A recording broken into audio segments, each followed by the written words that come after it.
മലമ്പുഴ മണ്ഡലത്തിലെ LDF സ്ഥാനാർത്ഥി A പ്രഭാകരനെ വിമർശിച്ച് UDF സ്ഥാനാർത്ഥി എ സുരേഷ് VSന്റെ പൈതൃകം അവകാശപ്പെടാൻ എ പ്രഭാകരൻ നുണയും തെമ്മാടിത്തരവും പറയുന്നുവെന്നാണ് വിമർശനം. പാർട്ടിയിലെ മാഫിയക്കെതിരെയുള്ള പോരാട്ടത്തിന്റെ ഭാഗമായാണ് ജി സുധാകരൻ ഉൾപ്പെടെയുള്ളവർ CPIM വിട്ടത്. VSന്റെ അടുക്കളക്കാരനെന്ന് വിശേഷിപ്പിച്ചതിൽ അഭിമാനമേ ഉള്ളൂ എന്നും 24 ഗ്രൗണ്ട് സീറോയിൽ എ സുരേഷ് പറഞ്ഞു. കാണാം തനീഷ് തമ്പി തയ്യാറാക്കിയ റിപ്പോർട്ട്. നമസ്കാരം. മലമ്പുഴ മണ്ഡലത്തിലാണ് ഗ്രൗണ്ട് സീറോ ഉള്ളത്.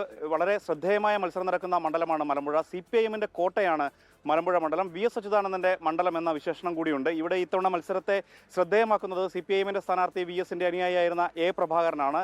അതേസമയം എതിർത്ത് മത്സരിക്കുന്നത് VS അച്യുതാനന്ദന്റെ പേഴ്സണൽ അസിസ്റ്റന്റ് ആയിരുന്ന എ സുരേഷ് ആണ് എന്നുള്ളത് കൊണ്ടാണ് ഈ മണ്ഡലം ശ്രദ്ധേയമാകുന്നത്. അതേസമയത്ത് കോൺഗ്രസിന് വലിയ പ്രതീക്ഷ ഉള്ള മണ്ഡലം അല്ല മലമ്പുഴ എന്ന് പറയാം. കണക്കുകൾ അങ്ങനെയാണ് സൂചിപ്പിക്കുന്നത്. ഇതുവരെ ഇവിടെ ഇടതു പാർട്ടികളല്ലാതെ മറ്റൊരു പാർട്ടിയും വിജയിച്ചിട്ടില്ല എന്നുള്ളതാണ് മലമ്പുഴ മണ്ഡലത്തിൻ്റെ ഒരു പ്രത്യേകത. മറ്റൊന്ന് BJP രണ്ടാം സ്ഥാനത്തുള്ള മണ്ഡലം എന്നുള്ളൊരു പ്രത്യേകത കൂടിയുണ്ട്. ആ ഒരു പശ്ചാത്തലത്തിൽ എന്താണ് UDF സ്ഥാനാർത്ഥി എ സുരേഷിൻ്റെ പ്രതീക്ഷകൾ എന്നാണ് നമ്മൾ അന്വേഷിക്കുന്നത്. കഴിഞ്ഞ തെരഞ്ഞെടുപ്പുകളിലൊക്കെ VS അച്യുതാനന്ദൻ മത്സരിക്കുന്ന ഘട്ടത്തിൽ അതിനു മുമ്പും മലമ്പുഴ മണ്ഡലത്തിൻ്റെ തെരഞ്ഞെടുപ്പ് സ്ട്രാറ്റജി എന്താണ്, അല്ലെങ്കിൽ ഇവിടുത്തെ തെരഞ്ഞെടുപ്പിൻ്റെ തന്ത്രങ്ങൾ എന്താണ്, LDFന്റെ തന്ത്രങ്ങൾ എന്താണെന്നൊക്കെ കൃത്യമായിട്ട് അറിയുന്ന ഒരാളാണ് എ സുരേഷ് എന്ന് പറയുന്നത്. അപ്പോൾ സ്വാഭാവികമായിട്ടും UDF ക്യാമ്പിൽ മത്സരിക്കുമ്പോൾ എന്താണ് ഒരു വ്യത്യാസം തോന്നുന്നത്? മാത്രമല്ല ആ LDFന്റെ തന്ത്രങ്ങൾ എങ്ങനെ പ്രതിരോധിക്കാൻ കഴിയുമെന്നാണ് പ്രതീക്ഷിക്കുന്നത്? കേരളത്തിൻ്റെ തെരഞ്ഞെടുപ്പ് ചിത്രം ഈ തെരഞ്ഞെടുപ്പോടുകൂടി മാറിക്കഴിഞ്ഞു, മലമ്പുഴയും മാറിക്കഴിഞ്ഞു. കാരണം മലമ്പുഴയിൽ ഞാൻ പോയപ്പോഴൊക്കെ കാണുന്നത് ആൻറ്റി ഇൻകംബൻസി മാത്രമല്ല, ഇടതുപക്ഷ അനുഭാവികളായിട്ടുള്ള ഇടതുപക്ഷ സ്നേഹിക്കുന്ന ആളുകൾ നമ്മളോട് അനുഭാവം പ്രകടിപ്പിക്കുന്നു. വല്ലാതെ സ്വീകാര്യത അവരിൽ നിന്ന് കിട്ടുന്നു. അതൊരു വലിയ മാറ്റമാണ്. ഇതൊരു ഇടതുപക്ഷ CPM മണ്ഡലമാണ്. CPMന്റെ ഉരുക്കുകോട്ട എന്നറിയപ്പെടുന്ന മണ്ഡലമാണ്.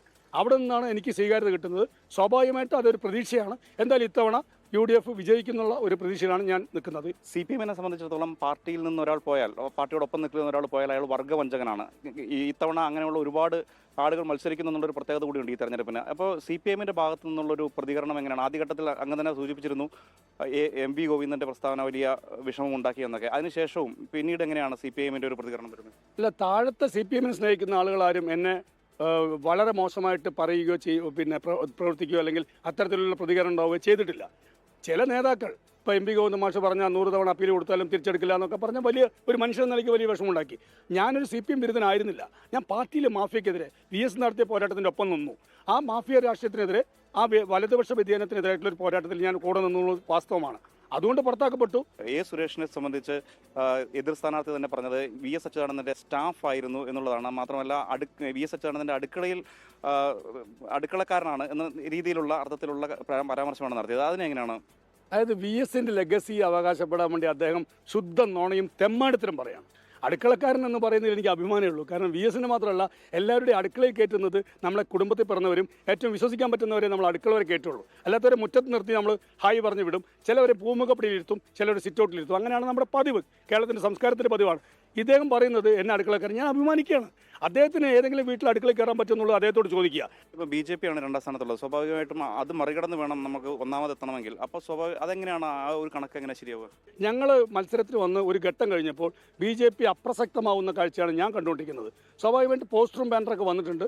അത് നല്ല രീതിയിൽ പ്രചരണം വന്നിട്ടുണ്ടെങ്കിലും താഴെ ഫീൽഡിൽ BJPയുടെ ചിത്രം ഒന്ന് താഴെ പോയി എന്നാണ് ഞങ്ങൾ മനസ്സിലാക്കുന്നത്. ഇപ്പം ഞങ്ങൾ LDFുമായിട്ടാണ് ഫൈറ്റെങ്കിൽ ഞങ്ങളിപ്പോൾ ഒന്നാം സ്ഥാനത്ത് എത്തിക്കഴിഞ്ഞു.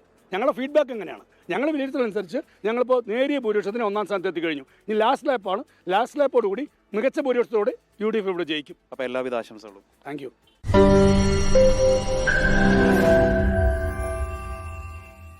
ലോകത്തെവിടെയായാലും ഏത് സമയത്തും 24 വാർത്തകളും ഓഗ്മെന്റഡ് റിയാലിറ്റി പാക്കേജുകളും എക്സ്പ്ലെയിനറുകളും വിശദമായി കാണാൻ ഞങ്ങളുടെ YouTube ചാനൽ നിങ്ങൾക്ക് സബ്സ്ക്രൈബ് ചെയ്യാം.